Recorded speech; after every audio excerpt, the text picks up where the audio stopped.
చెప్పండి, మీరు నెక్స్ట్ సీఎంగా ఎవరిని ఎన్నుకోబోతున్నారు? జగన్ అన్నే రావాలనుకుంటున్నాం మేము. అంటే ఎందుకు జగన్మోహన్ రెడ్డి సీఎంగా రావాలని చెప్పని అనుకుంటున్నారు? అంతకుముందు రాజశేఖర్ గారు అయితే ఏం చేశాడో ఇప్పుడు జగన్ గారు వస్తే అయ్యే చేస్తాడని మేము అనుకుంటున్నాం కాబట్టి జగన్ గారే రావాలనుకుంటున్నాం. అంటే రాజశేఖర రెడ్డి గారి కాలం నాటి ఆయన ప్రవేశపెట్టిన పథకాల్లో మీరు ఏమైనా లబ్ధి పొందారా?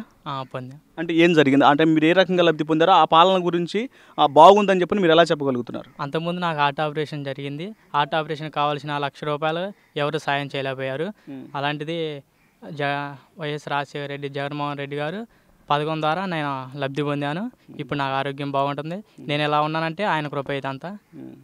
అంటే ఇప్పుడు మరి మీకు ఇప్పుడు ఆ పథకాలకు సంబంధించి కానీ ఇప్పుడు మీ 5 ఏళ్ళు చంద్రబాబు పాలన చూశారు కదా, ఇప్పుడు ఈ పాలన మీకు అలా కనిపించట్లేదా? అలా ఏం అనిపించలేదు. అంటే మరి ప్రస్తుతం ఎలా ఉందనుకుంటున్నారు? ప్రస్తుతం అయితే మాకంటే గిట్టుబాటు ఏం జరగట్లేదు. మొత్తం వాళ్ళంతా వాళ్ళే చూసుకుంటున్నారు అనమాట. మాకంటూ ఏదీ లేదు. అంటే పేదవాళ్ళం అయి ఉన్నాం కాబట్టి మాకంటూ ఏది జరగట్లేదు. అంతా వాళ్ళకి అనుకూలంగా ఉంది. అంతా మాకంటూ ఏదీ లేదు.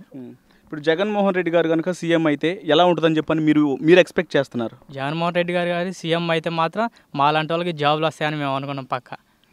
మేము ఇంకా లబ్ధి పొందుతాం, మేము ఇంకా ఉన్నత స్థాయిలో వెతుకుతామని మేము అనుకుంటున్నాం. అంటే ఇప్పుడు ఉద్యోగ అవకాశాలు, యువతకు సంబంధించి ఉద్యోగ అవకాశాలు కూడా ఈ చంద్రబాబు పాలనలో సక్రమంగా వచ్చినాయి అనుకుంటున్నారా, రాలేదనుకుంటున్నారా? ఇంతవరకు ఏమీ లేదు. అది పోస్టులు పెట్టుకుంటున్నాం కానీ డబ్బులు వేస్ట్ కానీ ఇంతవరకు అలాంటిది ఏమీ లేదు.